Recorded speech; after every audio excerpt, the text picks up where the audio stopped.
নমস্কাৰ এই মুহূৰ্তত আহি পৰিছে ৰাতিপুৱাৰ কেইবাটাও গুৰুত্বপূৰ্ণ খবৰ আজি 6 মাৰ্চ অসমৰ লগতে ভাৰতৰ বিভিন্ন প্ৰান্তৰ পৰা ৰাতিপুৱাৰ কেইবাটাও খবৰ আহি পৰিছে এই মুহূৰ্তত জনাই আছো ৰাতিপুৱাৰ গুৰুত্বপূৰ্ণ খবৰ আমি কংগ্ৰেছক সহায় কৰিছিলো এতিয়া সমৰ্থন বিচাৰিছিলো কিন্তু কংগ্ৰেছে আমাক সুযোগ নিদিলে বদৰুদ্দিন আজমল এগৰাকী যোগ্য ব্যক্তি তেওঁক যদি ৰাজ্যসভালৈ পঠালেহেঁতেন তেতিয়া অসম তথা উত্তৰ পূৰ্বাঞ্চলৰ বিষয়সমূহ কেন্দ্ৰত উত্থাপন কৰিলেহেঁতেন ৰাজ্যসভাৰ নিৰ্বাচনক লৈ সংবাদ মেল যোগে কংগ্ৰেছক কঠোৰ সমালোচনা কৰিছে এআইইউডিএফ দলে ইফালে এআইইউডিএফৰ তিনি বিধায়কে প্ৰমোদ বড়োক সমৰ্থন কৰাক লৈ প্ৰতিক্ৰিয়া প্ৰকাশ কৰিছে দলটোৱে আৰু এটা খবৰ হৈছে ৰাজ্যত মিত্ৰতাৰ ৰাজনীতিত ইটোৰ পিছত সিটো টুইষ্ট একে ৰাতিতে দিছপুৰত সাপ নেউলৰ বন্ধুত্ব এআইইউডিএফৰ সমৰ্থনত দিল্লীমুখী এনডিএৰ প্ৰমোদ বড়ো তিনি এআইইউডিএফ বিধায়কে সমৰ্থন জনালে প্ৰমোদ বড়োৰ মনোনয়নত এআইইউডিএফৰ তিনি বিধায়ক সমৰ্থক হিচাপে স্বাক্ষৰ এআইইউডিএফৰ তিনি বিধায়ক সহ মুঠ 20 জন বিধায়কৰ স্বাক্ষৰ প্ৰমোদ বড়োৰ মনোনয়নত মুখ্যমন্ত্ৰী নিজ মুখে কলে মিয়াৰ আমি বিৰোধিতা নকৰো আমি বিৰোধিতা কৰো লাভ জেহাদ লেণ্ড জেহাদ বহু বিবাহৰ সংখ্যালঘু এলেকাটো আমি নিজৰ শক্তি চাই আগবাঢ়িম বুধবাৰে নিশা অচিনাকি বিধায়ক চিনাকি হৈ পৰিল বিজেপিৰ খবৰ হৈছে বিজেপি আৰু এআইইউডিএফ দলক তীব্ৰ কটাক্ষ কৰিছে এইবাৰ অখিল গগৈয়ে কৈছে যে মই সদায় কৈ আছিলো যে বিজেপি আৰু এআইইউডিএফ এটা মুদ্ৰাৰ ইপিটি সিপিটি সেয়া আজি প্ৰমাণ হৈছে বিজেপি এআইইউডিএফ দলক ক্ষুদ্ৰ সমালোচনা কৰিছে বিধায়ক অখিল গগৈয়ে ইফালে এনডিএত অন্তৰ্ভুক্ত হল নেকি এআইইউডিএফ দল একেখন মঞ্চত এআইইউডিএফ আৰু বিজেপি এই মুহূৰ্তত ডাঙৰ খবৰ এনডিএত অন্তৰ্ভুক্ত হল নেকি এআইইউডিএফ দল এআইইউডিএফৰ দল এটা বিগ ব্ৰেকিং এনডিএৰ বিৰুদ্ধে নৰম হৈছে নেকি এআইইউডিএফ একেখন মঞ্চত এআইইউডিএফ আৰু বিজেপি এটা ডাঙৰ খবৰ বিজেপি এআইইউডিএফে মিলি ৰাজ্যসভালৈ পঠিয়াব প্ৰমোদ বড়োৰ মনোনয়নত বিজেপি এআইইউডিএফৰ বিধায়কৰ স্বাক্ষৰ নিজামুদ্দিন চৌধুৰী জাকিৰ হুছেইন লস্কৰ কৰমীদুন বৰভূঞাই কৰিলে স্বাক্ষৰ ডাঙৰ খবৰ একেখন মঞ্চতে এআইইউডিএফ আৰু বিজেপি আন এটা খবৰ হৈছে নিৰ্বাচনৰ বাবে হেলিকপ্টাৰ অনা হৈছে বিটিচি ঠাইৰ অভাৱ হোৱাৰ বাবে গুৱাহাটীত ৰখা হৈছে বিটিচি মেইন আমাৰ লেনদেনটো হ'ল বিটিচিৰ উন্নয়ন হ'ব লাগে ৰাস্তা ঘাট দলং বহুত বনোৱা হল ৰাইজে বিচাৰিলে বিজনীত পাহাৰ বনাই দিম বিটিচিক লৈ ডাঙৰ মন্তব্য কৰিছে হাগ্ৰামা মহিলাৰীয়ে জনাইছো পৰৱৰ্তী খবৰ জনজাতি কৰ্ণক লৈ আকৌ জ্বলিব নেকি অসম এই ভয়ংকৰ আন্দোলনৰ হুংকাৰ দিয়া হৈছে কোনে মন্তব্য কৰিছে জনোৱাৰ চেষ্টা কৰিছো জনজাতি কৰ্ণৰ দাবীৰে পুনৰ উত্তাল হ'ব অসম নিৰ্বাচনৰ প্ৰাক মুহূৰ্ততেই পুনৰ চুতীয়া জাতিয়ে কঁপাব উজনি 6 জনগোষ্ঠীক জনজাতিকৰণ নকৰিলে তীব্ৰ আন্দোলনৰ হুংকাৰ দিয়া হৈছে জনজাতিকৰণক লৈ গৰ্জন চুতীয়া সন্মিলনী অসমৰ সভাপতি কৌস্তৱ চুতীয়াৰ এগৰাকী 6 জনগোষ্ঠীক জনজাতিকৰণৰ আশাত বন্দী ৰাজ্যৰ লাখ লাখ লোক এটা ব্ৰেকিং নিউজ বিদেশী খেদিবলৈ বিজেপিক আমি আৰু কিমান দিনৰ শাসন দিব লাগিব নিৰ্বাচনৰ প্ৰাক্ষণতে 6 জনগোষ্ঠীৰ লোক ক্ষোভিত হৈছে খং উঠিছে বিজেপি চৰকাৰৰ দিনত আমি পালো অত্যাধিক মূল্য বৃদ্ধি লগতে পালো 27খন টোলগেট ঋণৰ ওপৰত ঋণৰ বোজা বিজেপিয়ে কেৱল হিতাধিকাৰী সৃষ্টি কৰি স্থায়ী সমস্যা সমাধান কৰা নাই জনজাতিকৰণ নিৰ্বাচনী বৈতৰণি পাৰ হোৱাৰ এটা ললিপপ জনজাতিকৰণৰ দাবীৰে পুনৰ উত্তাল হ'ব অসম জনাই আছো আন এটা পলিটিকেল ডাঙৰ আপডেট ভাৰতীয় জনতা পাৰ্টিৰ ধন উপাৰ্জনৰ অভিলেখ 2024-25 বৰ্ষত বিজেপিৰ উপাৰ্জন 6769.14 কোটি টকা ডাঙৰ খবৰ জনোৱাৰ চেষ্টা কৰিছো দেশৰ ৰাজনৈতিক দলসমূহৰ ভিতৰতেই সৰ্বাধিক 85% উপাৰ্জন বিজেপিৰ ৰাজনৈতিক দলৰ উপাৰ্জনৰ তালিকাত দ্বিতীয় স্থানত আছে কংগ্ৰেছ 2024-25 বৰ্ষত কংগ্ৰেছৰ উপাৰ্জন 918.28 কোটি টকা এছ'চিয়েশ্যন ফৰ ডেম'ক্ৰেটিক ৰিফৰ্মত প্ৰকাশ পাইছে এই তথ্য চৰকাৰী ৰাষ্ট্ৰীয় ৰাজনৈতিক দলৰ মুঠ উপাৰ্জনৰ তালিকা এডিআৰৰ পৰৱৰ্তী খবৰটো হৈছে নামাজ আদায় কৰিলেও মন্দিৰৰ পূজাৰীক সন্মান কৰিব মুছলমানে কৰিব লাগিব মুছলমানে মন্দিৰ নামঘৰৰ সন্মুখেৰে পাৰ হ'লেও ভোট দিয়াব লাগিব ভোট দিয়াব লাগে মুছলমানে কংগ্ৰেছৰ চৰকাৰ আহিলে অসমত হিন্দুৰ ক্ষতি হ'ব নেকি আজান ফকীৰ শংকৰদেৱ মাধৱদেৱ অসম লাগে জাকিৰ হুছেইন চিকদাৰক কংগ্ৰেছ যদি হিন্দু বিৰোধী গৌৰৱ গগৈ কেনেকৈ আছে কংগ্ৰেছত এইদৰে মহাবিস্ফোৰণ বিধায়ক জাকিৰ হুছেইন চিকদাৰৰ আন এটা খবৰ হৈছে আগন্তুক 4 দিনলৈ সাৱধান হওক বতৰে তাণ্ডৱ চলাব ৰাজ্যৰ বিভিন্ন প্ৰান্তত এই মুহূৰ্তত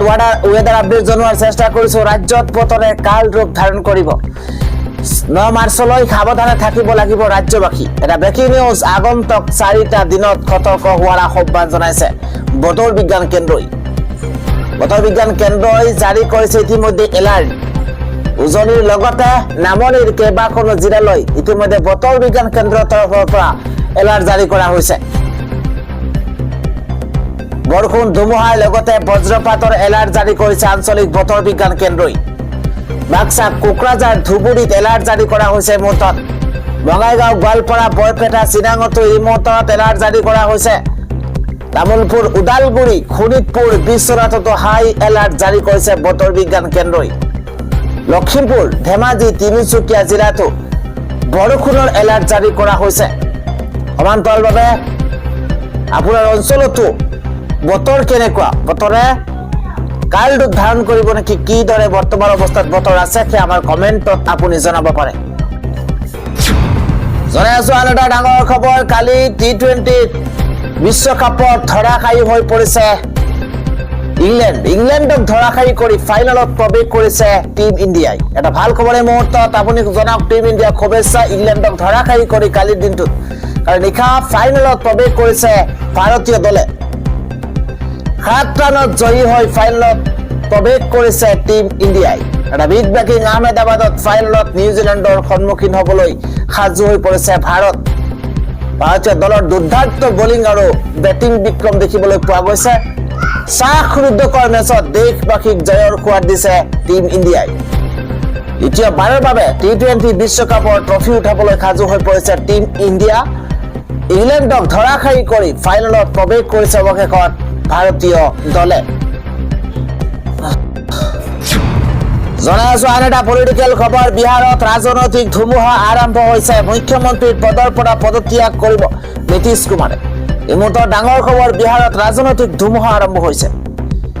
মুখ্যমন্ত্ৰী পদৰ পৰা পদত্যাগ কৰিব নীতিশ কুমাৰে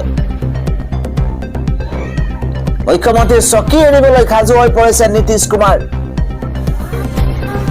অন্ত পৰিল সকলো জল্পনা কল্পনাৰ বিহাৰৰ ৰাজনীতি এৰি ৰাষ্ট্ৰীয় ৰাজনীতিলৈ যাব নীতিশ কুমাৰ ৰাজ্যসভাৰ সাংসদ হোৱাৰ মন নীতিশ কুমাৰৰ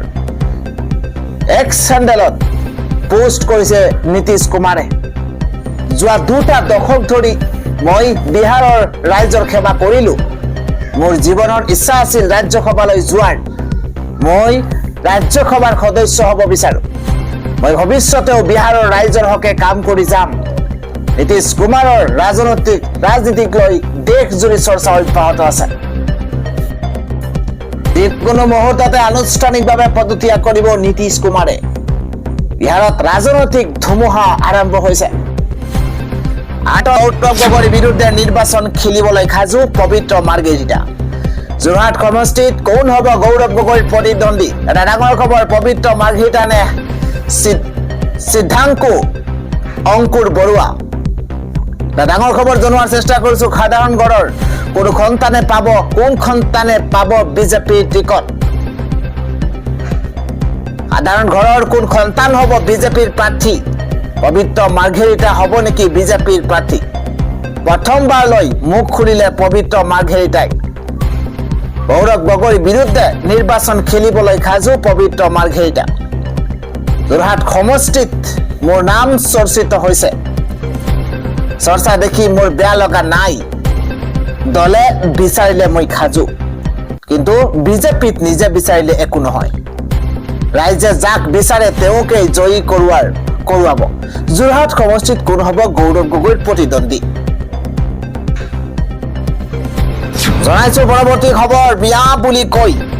ইছলামক অপমান কৰিছে মুখ্যমন্ত্ৰীয়ে জিহাদ এটা হৈছে পবিত্ৰ শব্দ আমিনুল ইছলামৰ মন্তব্য আমি সবিশেষ খবৰ লৈ অহাৰ চেষ্টা কৰিছো ইছলাম ধৰ্মত জিহাদ শব্দটো এটা পবিত্ৰ শব্দ ইছলামত লেন জিহাদ লাভ জিহাদ নাই অন্যায়ৰ বিৰুদ্ধে কৰা সংগ্ৰামক জিহাদ বুলি কোৱা হয় নবীয়ে কৈছে নিজৰ ৰিপুৰ বিৰুদ্ধে যুঁজ দিয়াটো ডাঙৰ জিহাদ নিজৰ চৰিত্ৰ ভাল কৰি ৰখাটোৱেই এটা জিহাদ মিয়া বুলি কৈ বাৰে বাৰে মুছলমানক অপমানিত কৰে মুখ্যমন্ত্ৰীয়ে অসমীয়া জাতিটোৰ অপমৃত্যু মাতি নানিব মুখ্যমন্ত্ৰীলৈ বিশেষ আহ্বান জনাইছে বিধায়ক আমিনুল ইছলামে ইছলাম ধৰ্মত জিহাদ শব্দটো এটা পবিত্ৰ শব্দ বুলি তেওঁ মন্তব্য কৰিছে আমি জনাই আছো আন এটা ৱাৰ ব্ৰেকিং ইজৰাইল আমেৰিকাত এইবাৰ ভয়ংকৰ আক্ৰমণ ইৰাণৰ যুদ্ধৰ আজি সপ্তমটো দিনতেই আৰু অধিক ভয়ংকৰ হৈ পৰিছে পৰিস্থিতি 20টাকৈ আমেৰিকান সেনাৰ ঠিকনাত আক্ৰমণ ইৰাণৰ আক্ৰমণ প্ৰত্যাক্ৰমণত শতাধিক লোকৰ প্ৰাণহানি ডাঙৰ খবৰ বিভিন্ন দেশত থকা আমেৰিকান সেনাৰ ঘাটিত আক্ৰমণ ইৰাণৰ বৰ্তমানলৈ 1000ৰো অধিক নিৰীহৰ প্ৰাণ শেষ হোৱাৰ তথ্য লেবাননৰ হিজবুল্লাৰ ঘাটিত এয়াৰ ষ্ট্ৰাইক ইৰাণৰ লেবাননৰ ৰাজধানী বেইৰুটত মিছাইল নিক্ষেপ ইৰাণৰ বাহামাছৰ পতাকাত থকা ৰেলৰ টেংকাৰত ভয়ংকৰভাৱে আক্ৰমণ কৰিছে ইৰাণে আন এটা গুৰুত্বপূৰ্ণ খবৰ হৈছে গাদী ৰক্ষা কৰিবলৈ মিয়া অচিনাকি বুলি কৈ থকা AIUDFক লগত লবলৈকো কুণ্ঠাবোধ নকৰিলে বুলি মন্তব্য কৰিছে গৌৰৱ গগৈয়ে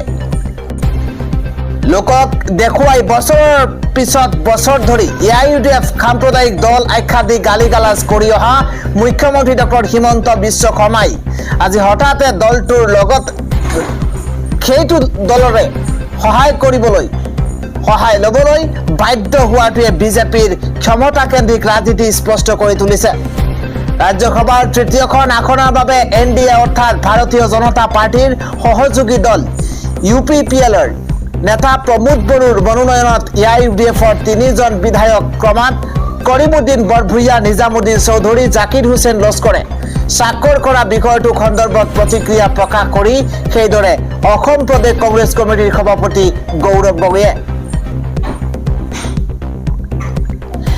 গগৈয়ে কয় যে মুখ্যমন্ত্ৰীয়ে বছৰ ধৰি অসমৰ ৰাইজক AIUDFক ভয় কৰিবলৈ আহ্বান জনাই আহিছে ৰাজহুৱা সভা সমিতিত সংখ্যালঘু সমাজক লক্ষ্য কৰি মিয়া আৰু অচিনাকি আদি শব্দ ব্যৱহাৰ কৰি বিদ্বেষমূলক ৰাজনৈতিক ভাষণ আগবঢ়াই আহিছে বিচ্ছেদ অভিযান আৰু বুলডোজাৰ ৰাজনীতিকো তেওঁ সমৰ্থন কৰি সমাজত বিভাজন সৃষ্টি চেষ্টা কৰিছিল কিন্তু আজি যেতিয়া ৰাজ্যসভাৰ তৃতীয়খন আসনৰ বাবে বিজেপিৰ সংখ্যা কম হ'ল তেতিয়াই সেই একেই AIUDF হঠাতে আপোন হৈ পৰিল বুলিও তেওঁ কটাক্ষ কৰিছে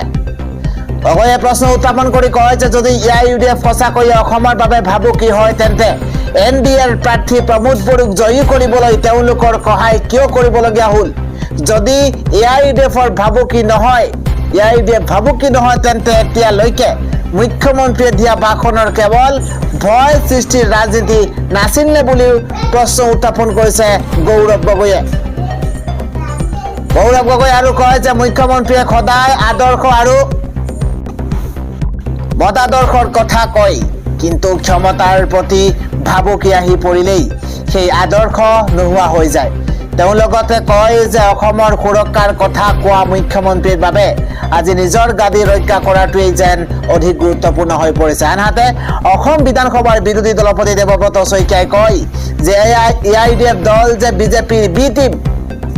সেয়া আজি স্পষ্টকৈ প্ৰমাণিত হ'ল। শইকীয়াই কয় যে হিমন্ত বিশ্ব শৰ্মাৰ মন্ত্ৰীসভাত UPPLৰ মন্ত্ৰীয়ে কাৰ্যনিৰ্বাহ কৰি আছে আৰু সেই UPPLৰ সভাপতি প্ৰমোদ বড়োক ৰাজ্যসভালৈ প্ৰেৰণ কৰিবৰ বাবে এআইডিএফ দলৰ বিধায়কৰ সহায় ল'বলগীয়া হৈছে। বিহাৰত দেখুৱাই দুয়োটা দলে ইটো সিটোৰ মাজত আদৰ্শগত মিল নাই বুলি যদি প্ৰকৃততে ক্ষমতাৰ বাবে তেওঁলোকে সকলো কামেই কৰিব পাৰে। শইকীয়া কয় যে ক্ষমতা কেন্দ্ৰিক ৰাজনীতি ভৰ্তি কৰিবলৈ ভাৰতীয় জনতা পাৰ্টীয়ে একেই সাম্প্ৰদায়িক দল এআইডিএফৰ লগত দীৰ্ঘদিন ধৰি সম্পৰ্ক ৰক্ষা কৰি আহিছে। বাহিৰত দেখুৱাই দলটোৰ দুয়োটা দলৰ নেতাসকলে ইটোৱে আনটোক গালি গালাজ কৰাটো ৰাইজৰ বিভ্ৰান্ত কৰাৰ এক ৰাজনৈতিক কৌশলহে মাত্ৰ। ভাৰতীয় জনতা পাৰ্টীয়ে এআইডিএফৰ অক্সিজেন নোহোৱাকৈ চলিব নোৱাৰে বুলিও মন্তব্য কৰিছে শইকীয়াই। জনাইছো পৰৱৰ্তী খবৰ, যুদ্ধ নহয় আলোচনাইহে সমাধান কৰিব সমস্যা, প্ৰতিক্ৰিয়া প্ৰকাশ কৰিছে প্ৰধানমন্ত্ৰী নৰেন্দ্ৰ মোদীয়ে। বিগ ব্ৰেকিং ডাঙৰ খবৰ এই মুহূৰ্তত, যুদ্ধ নহয় আলোচনা আৰু কূটনৈতিক পদক্ষেপেহে সমস্যা সমাধান সম্ভৱ বুলি মন্তব্য কৰিছে প্ৰধানমন্ত্ৰী নৰেন্দ্ৰ মোদীয়ে।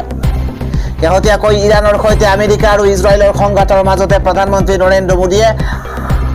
শান্তিৰ বাবে এই বিশেষ বাৰ্তা প্ৰেৰণ কৰিছে। দিল্লীত ফিনলেণ্ডৰ ৰাষ্ট্ৰপতি আলেকজেণ্ডাৰ ষ্টাবৰ সৈতে হোৱা এক বৈঠকত প্ৰধানমন্ত্ৰী নৰেন্দ্ৰ মোদীয়ে